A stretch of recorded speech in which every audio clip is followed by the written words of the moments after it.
Good morning. Thank you all for being here today to kick off the Millennial Action Project's Future Caucus. I'd like to start off by thanking my fellow chair, Representative David Ober, standing to my right, and our other fellow legislators standing behind me today, joining me to create Indiana's Future Caucus, participating in a national bipartisan effort. We are here united to advocate on behalf of issues that will affect the future of our state. We all want to thank the Millennial Action Project for their work engaging young legislators for the betterment of government. And I really, at the outset, want to give a special thanks to the leadership of my caucus and the House Republican Caucus, Leader Scott Pilaf and Speaker of the House Brian Bosma. Without their leadership and really mentoring myself and Representative Ober and all of us young legislators, this day wouldn't be possible and we wouldn't be the legislators we are. And so we thank them for all of their help and their leadership in the House of Representatives. You know, issues that affect the millennial generation affect us all. College affordability, student loan debt, jobs, the environment, voter participation, and voter rights, Veterans Affairs, entrepreneurship and the new economy, and criminal justice reform. These and other important matters facing our state require common sense policy reforms. So we gather for a common purpose and a cause to ensure that these priorities of the millennial generation are not lost when the Indiana General Assembly meets to consider legislation. These concerns are not Democratic or Republican, they are Hoosier. They concern us all, but in particular, they concern the young generation who are inheriting the problems of today and the challenges of tomorrow. The people gathered today are young legislators committed to building our state to be a healthier, stronger, with greater opportunity and to be more welcoming to our talented and dedicated millennials who make Indiana their home. Right now, the hyper-partisanship in our politics is more extreme than at any point in modern history. Data has shown us that legislative chambers across our country and at the federal level are more divided and further apart than ever. This presents us with an opportunity to turn toward a more cooperative and pragmatic approach to government.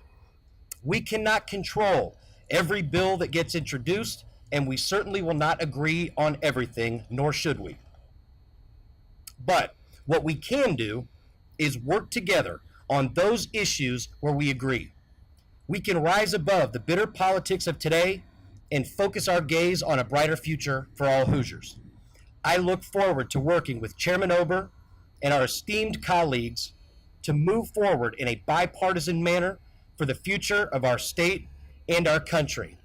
Again, I want to thank everyone here with us today, all of the legislators, friends, and colleagues joined with me, and especially Chairman Ober for joining me in this effort. And I will now hand the microphone over to my friend, Chairman David Ober. Thanks, Dan. Yeah. Well, good morning. My name is David Ober, and I represent 65,000 Hoosiers in Northeast Indiana in District 82. This is my third term, my fifth session here serving. Came in with Dan in 2012. And this is a very exciting opportunity to be a part of.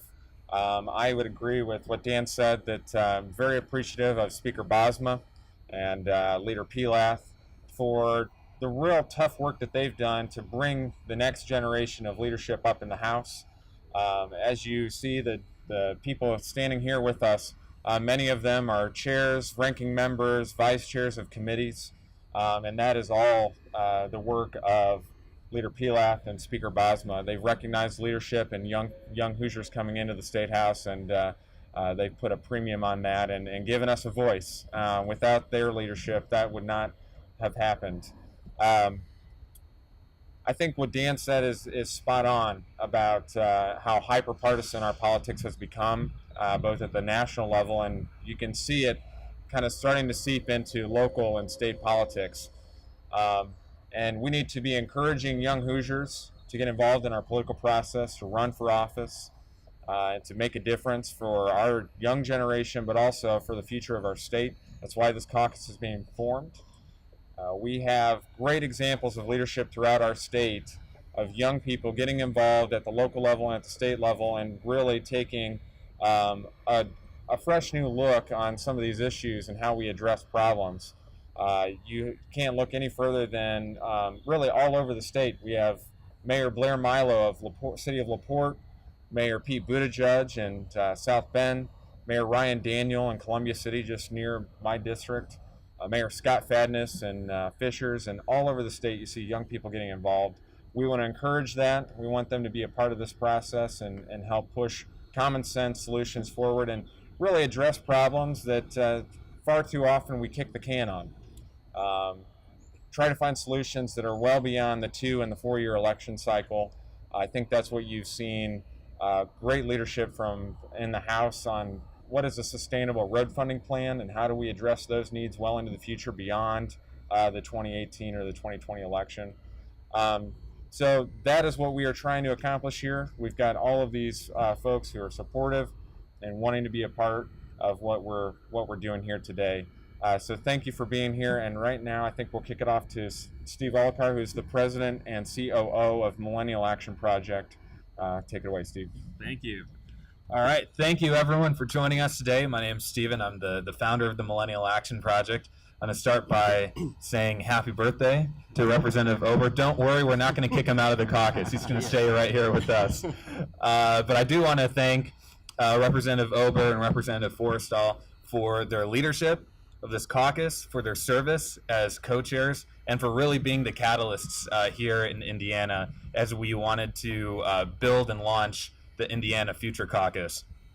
The Millennial Action Project is active all across the country, and I want especially the young people of this state to know that this is a national movement that's rising up across the country.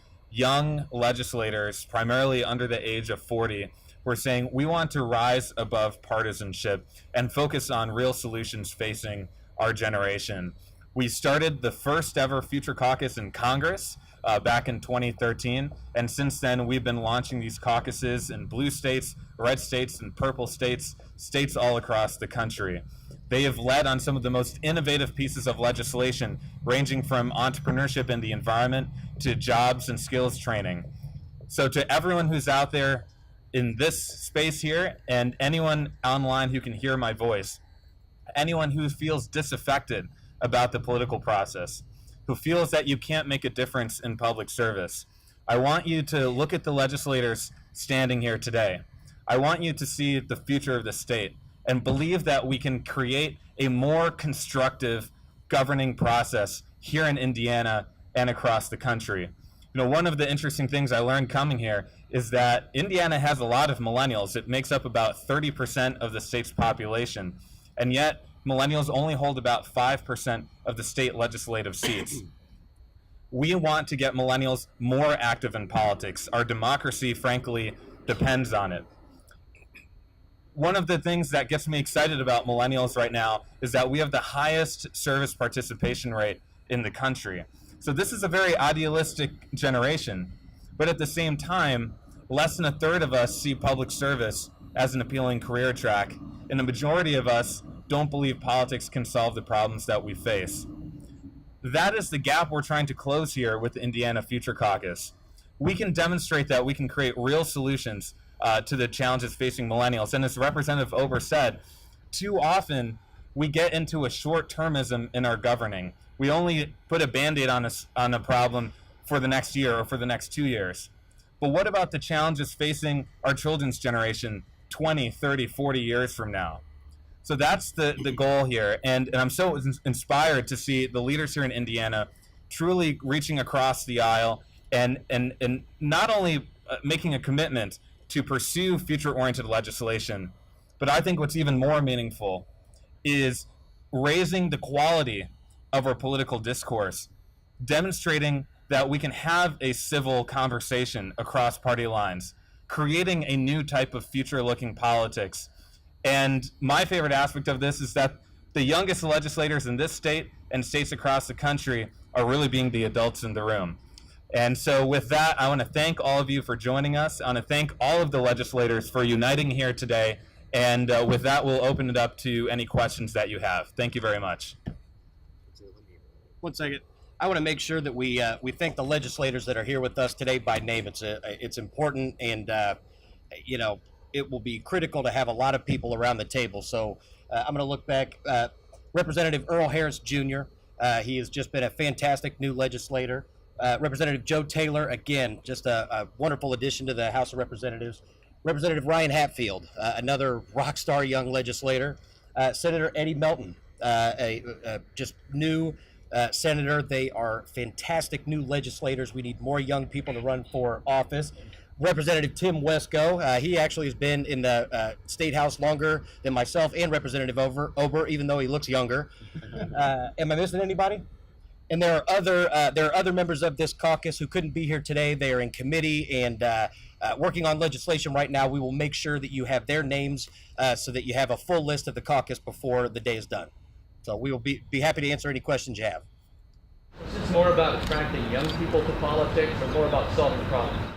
I think it's both. Really, we have a generation that feels like politics has left them, and that their vote and voice does not matter. And I can speak for myself, but I have a feeling that folks standing behind me would agree that when they started running for office, people probably told them they were crazy. I know people told me I was crazy.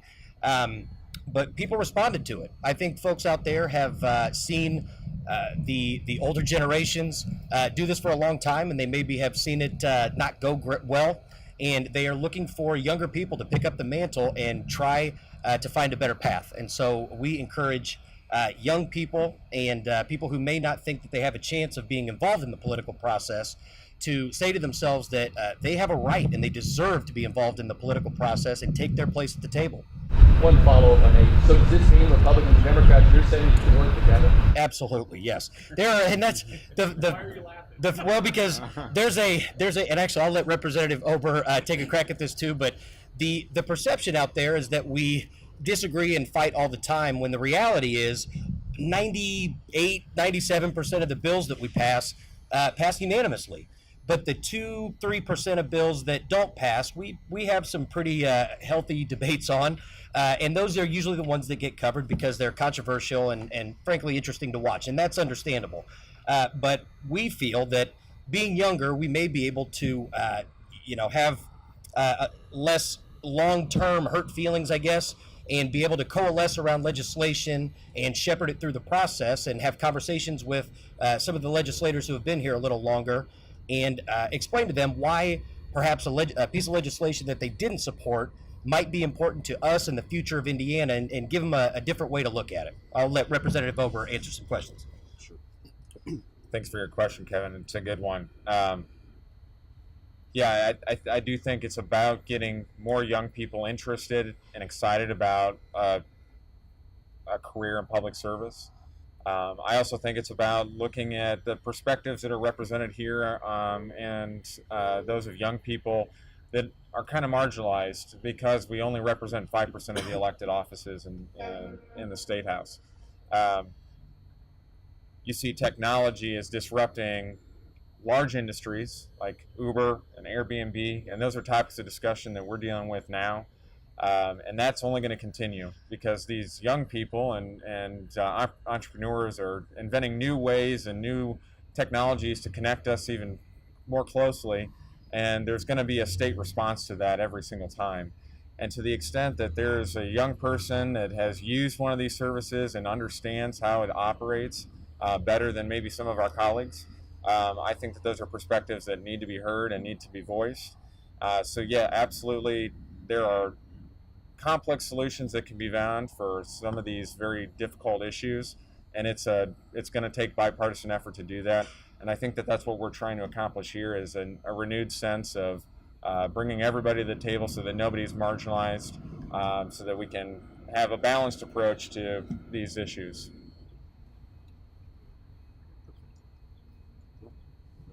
Okay. Well, we will wrap it up. Thank you all very much for being here. And again, we will make sure that we post and get all the names of the rest of the caucus members to you. We look forward to having more conversations with you about legislation that we will be introducing in the coming weeks and months to, hopefully drive our state in a better direction. Yes, Kevin, do you have another? Sure. I believe it's an equal number or close, and I think it's around 6 and 6 or 7 and 7. But we'll make sure we get you the list as soon as we break here. Okay. Thank you very much, everybody, for coming. Have a great day. Thank you.